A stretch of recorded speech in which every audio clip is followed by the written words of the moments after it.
Hey, good morning, everybody. Just got off the call with a marketing guy doing some work for me. And he asked me some questions about, he has some friends who are looking to get in the ETA space. And they were like, hey, if we do the marketing and the sales and the business management and the back end, can we, hire a HVAC guy or a service guy or a guy to run the business who knows those technical components? And I said, well, in theory that makes sense, and you see that in essence that structure happens with private equity groups by an operator.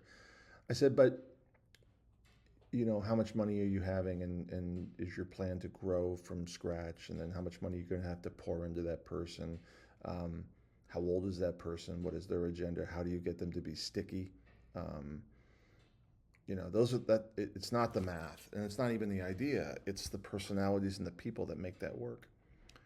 But that led us to another topic. And I said, it also depends upon the industry you do. And he said, what do you mean? I go, well, the more complex the industry, the more leverage that goes to that individual. And that's something to consider as you manage them forward. So, for those of you who are new, probably 15 years ago, um, myself and a partner during the Great Recession bought some landscaping companies. We bought 5 of them and stacked them and put them together.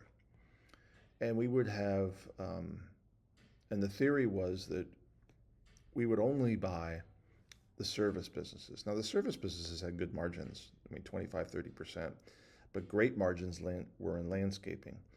But because I had this business, um, and I liked annuity revenue and simplicity, I had a real hard time trying to explain to my business partner that it was important not to get out over our skis and take on things that made our business more complex. Um, Bigger is not always better with regard to project, because the more complex it is, the more management we need and the more potential problems. And the objective was, let's define our objective. Our objective is consistent revenue that facilitates a lifestyle. It was not get rich and flip. Um, and if you think about lawn and landscaping, cutting grass is simple. It gets complicated when you start adding things to cutting grass. If you're going to cut grass and only do residential properties, well, pretty much in Florida, every residential property looks the same. Zero lot line, Lennar home, same 7 plants exist on every property. So we could train to that standard and maintain that standard, which allowed for customers to stick, which allowed us to keep our advertising budget down, which allowed us to have, an ability to replace staff without worrying about skills and talent, which is a variable. And I think I got him there. And I said, well, let me give you a real case scenario. So I'm about 2 miles from where I'm sitting right now is a restaurant. And I did a post on LinkedIn about this the other day, showing uh, portion management and the importance of portion management in this restaurant that does absolutely exceptional, um, execution and makes money. But one thing I did not talk about in that post was the labor component. So as if you read the post, my son and I are sitting at breakfast. We're looking at portion management, and I'm explaining the nuance of, hey, that corned beef hash you're eating has 5 ounces of hash, and most of it's potatoes and peppers, and the hash is from last night's brisket. So it was all margin, right? It was leftovers. He was like, wow, that's genius. I go, well, let's go a little deeper into the rabbit hole. What's his favorite restaurant? I asked him what his favorite restaurant was. And his favorite restaurant is a place called 1961 here in Lakeland. It's a Cuban fusion place. It's our high-end restaurant. It's fantastic. High-end dining. It's where all the cool people, and cool in Polk County is a relative statement, but it's where, if you're going to have a nice dinner with people and you want to take them out someplace really nice, you take them to 1961. They make, custom cocktails, etc. And it's an open kitchen concept behind glass. So he's been there a number of times, and we're sitting in our booth at this other place, and I said, hey, look in the kitchen. So we could look through the door of the kitchen, we could see 2 cooks wearing cook scrubs. I go, all right, well, they do about $1.5 million, so these 2 cooks are pushing out, and it was a full restaurant, so there were about 60 people in the restaurant at the time. These 2 cooks are putting out, pancakes, waffles, eggs, bacon, sausage. Simple, efficient, quick, not complex.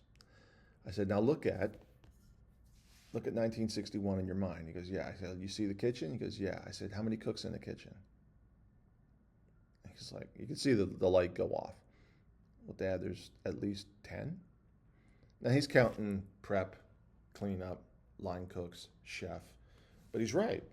At any one time in that kitchen, there's about 10 people. Now their price per plate is higher. Their rent is higher.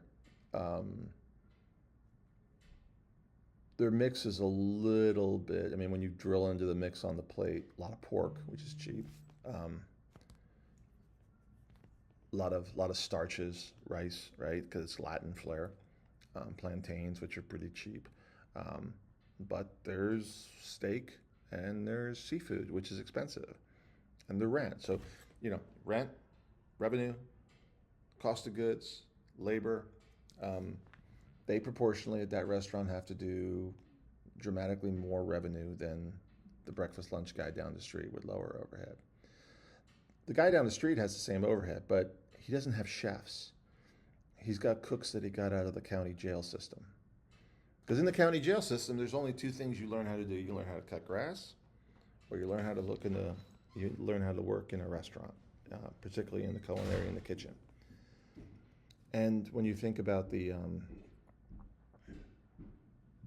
complexity of that type of menu, it ain't hard to replace a guy making bacon and eggs. So as you're looking at businesses, you really have to drill down and point those factors out in your own mind.